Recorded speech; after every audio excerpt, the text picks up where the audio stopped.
نبی علیہ السلام نے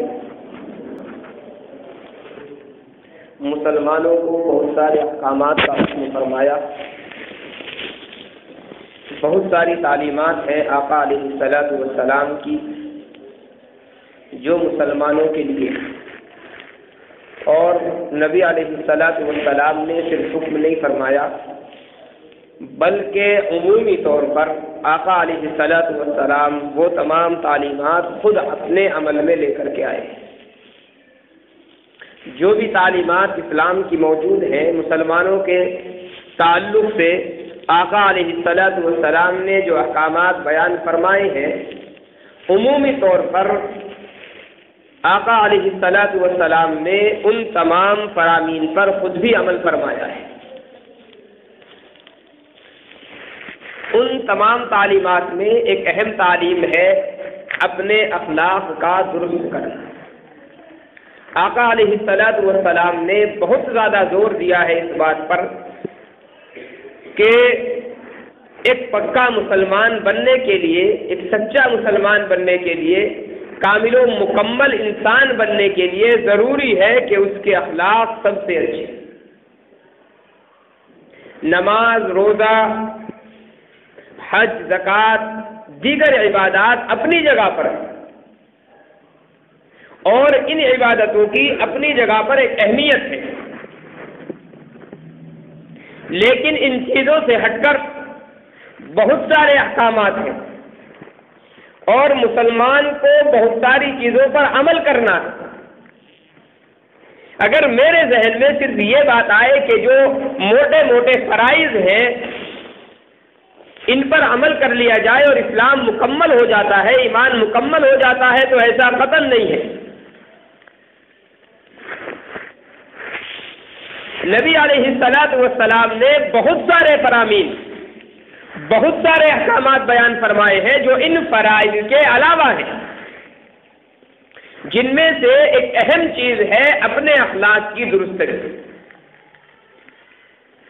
آج بہت ساری پریشانیوں کا، بہت ساری تکالیف کا، بہت ساری مصائب کا جو سبب ہے وہ ہے ہمارے اخلاق کا درست نہ ہونا. اچھے اخلاق کہتے کس کو ہیں؟ یہ تو ہمیں اکثر کو معلوم ہے کہ احادیث مبارکہ کے اندر حسن اخلاق کی تعلیم دی گئی اور نبی علیہ السلام کے متعلق یہ آتا ہے کہ آقا علیہ السلام سب سے زیادہ اچھے اخلاق والے تھے. حضرت عائشہ رضی اللہ تعالی عنہا سے کسی نے آ کر کے معلوم کیا، امی عائشہ یہ بتائیں نبی علیہ السلام کے اخلاق کیسے ہیں؟ حضرت عائشہ نے فرمایا کیا قرآن کی تلاوت نہیں کرتے ہو؟ پورا قرآن کریم نبی علیہ السلام کے اخلاق ہے. کان خلقہ القرآن، فرمایا کہ قرآن کریم کی جتنی آیات ہیں، قرآن کریم کے جو احکامات ہیں، قرآن کریم کے اندر جن جن باتوں کا حکم دیا گیا ہے، ان تمام چیزوں کو نبی علیہ السلام کی زندگی میں پرکھ کر کے دیکھو، سمجھ میں آ جائے گا آقا علیہ السلام کے اخلاق کیسے ہیں. تو نبی علیہ السلام سب سے اچھے اخلاق والے تھے. اور آقا علیہ السلام کے اخلاق کیسے تھے؟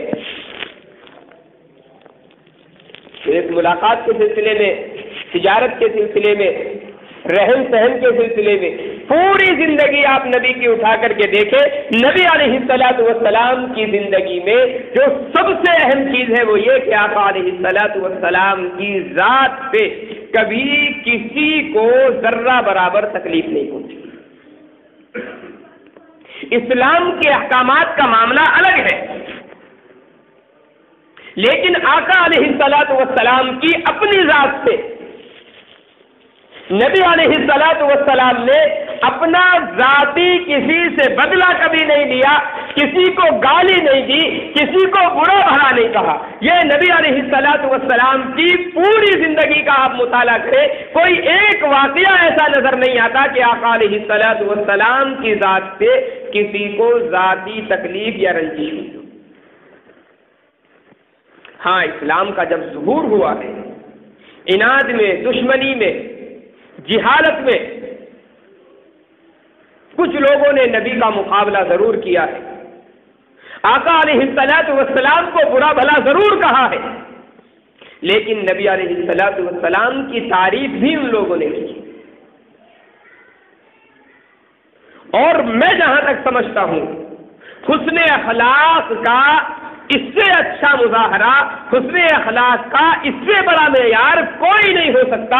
حسن اخلاق کی اگر تعریف کی جائے تو اس سے اچھی تعریف نہیں ہو سکتی کہ اس انسان کی زندگی سے، اس انسان کی ذات سے کسی کو ذرہ برابر تکلیف نہ پہنچے۔ بس یہ اصل حسن اخلاق ہے۔ ہم یہ کوشش کریں پوری زندگی میں کہ میری اپنی ذات سے کسی کو تکلیف نہیں ہونی چاہیے۔ کوئی آدمی بغض میں، عناد میں، حسد میں، آپ سے جلن کی وجہ سے وہ آدمی تکلیف میں ہے، وہ الگ معاملہ ہے، لیکن وہ آپ کی ذات کا مسئلہ نہیں۔ نبی علیہ الصلوۃ والسلام کے منہ پر لوگوں نے گالیاں بکی، آقا علیہ الصلوۃ والسلام کے گریبان پر ہاتھ ڈالا گیا ہے، لیکن نبی صلی اللہ علیہ وسلم نے کبھی پلٹ کر کسی کو ذاتی وجہ سے جواب نہیں دیا۔ حضرت عمر رضی اللہ تعالیٰ عنہ کا واقعہ ہے، ایک یہودی کا کچھ قرض تھا آقا علیہ الصلوۃ والسلام،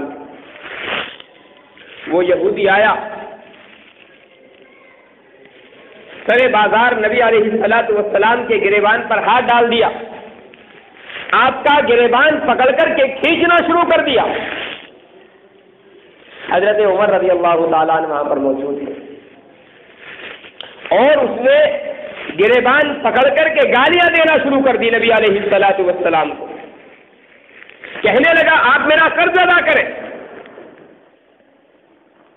اور خاندان تک کی بات اس نے پہنچا دی، تمہارا خاندان ایسا ہے، تم سب ایسے ہی حرام کھانے والے ہو، یہ کرنے والے ہو، قرض لے کر کے ٹال مٹول کرنے والے ہو۔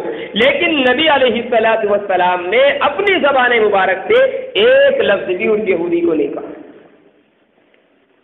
قرض دینے کا جو معاملہ تھا، قرض کی ادائیگی کا جو وقت تھا، وہ وقت ابھی پورا نہیں ہوا۔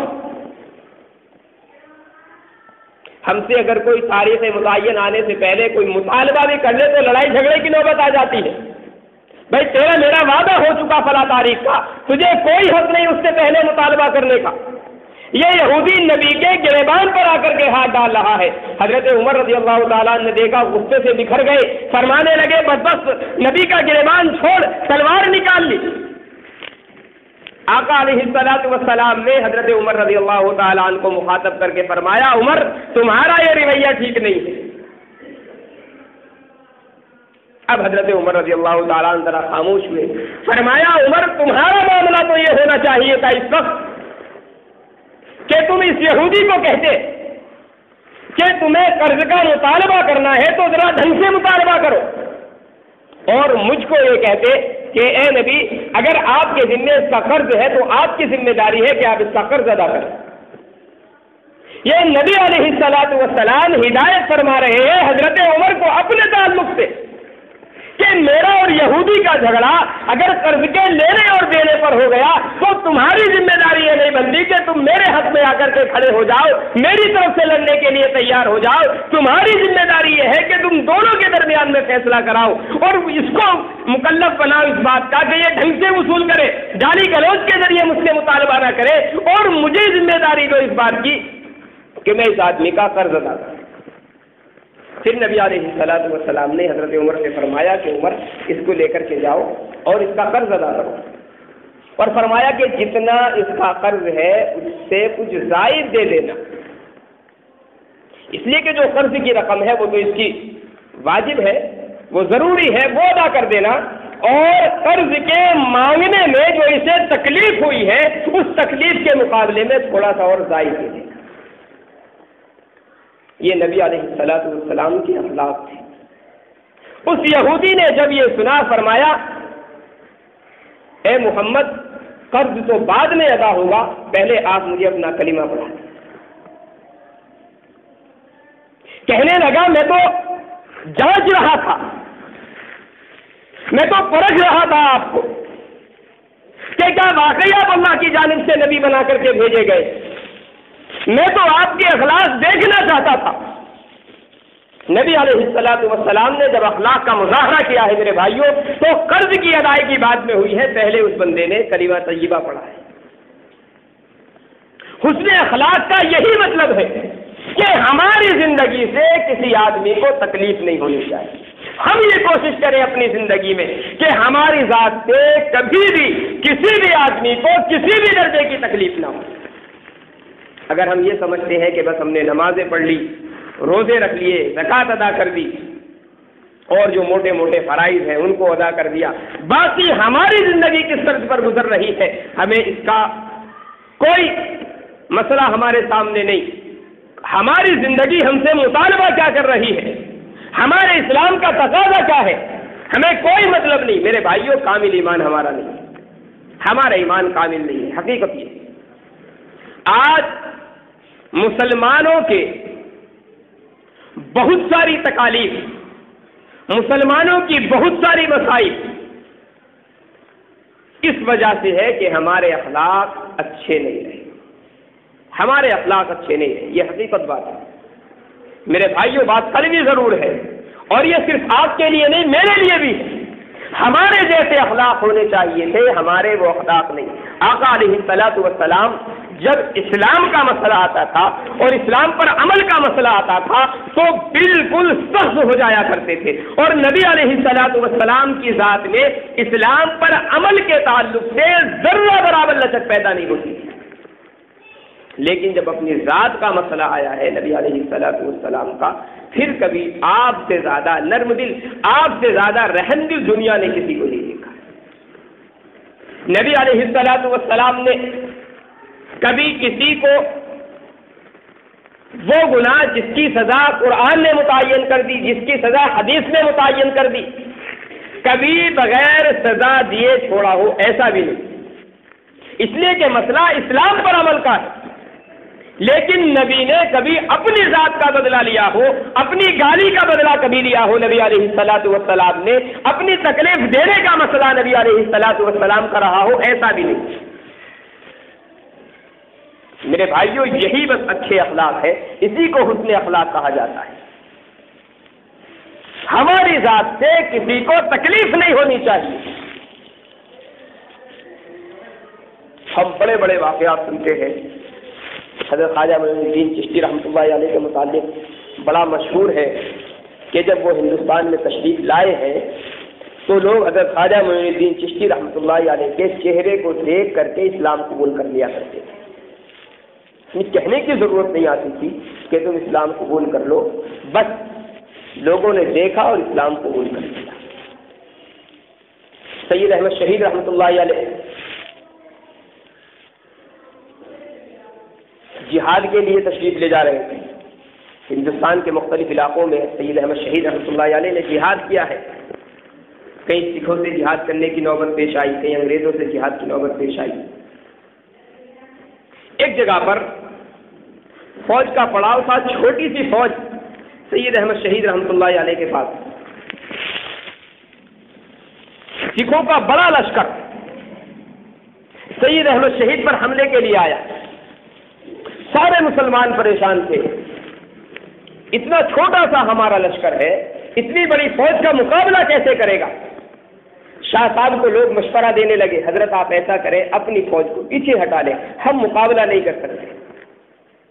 سید احمد شہید نے فرمایا، بھائی مسئلہ اب تو اسلام کا ہے، اور اسلام کے نام پر ہم پیچھے ہٹ جائیں یہ تو ممکن نہیں، یا تو اب فتح ہوگی یا ہماری جان جائے گی۔ خیر معاملہ ہو گیا، رات میں وہ لشکر آ کر کے سامنے اس نے پڑاؤ ڈال لیا۔ سید احمد شہید رحمۃ اللہ علیہ نے اپنا ایک ایلچی بھیجا، کہا کہ میں ان کا جو سپہ سالار ہے اس سے بات کرنا چاہتا ہوں چند منٹ کی۔ خیر اس زمانے کا وہ جنگوں کا دستور تھا کہ پہلے بات چیتیں ہوا کرتی تھی۔ سید احمد شہید رحمۃ اللہ علیہ کے کہنے پر وہ اپنے جتنے فوج کے سرکردہ حضرات تھے، جتنے ذمہ دار حضرات تھے، سب کو لے کر کے سید احمد شہید رحمۃ اللہ علیہ کی خدمت میں حاضر ہو گئے، اور بات چیت ہوئی۔ صبح کو چونکہ جنگ بالکل یقینی تھی،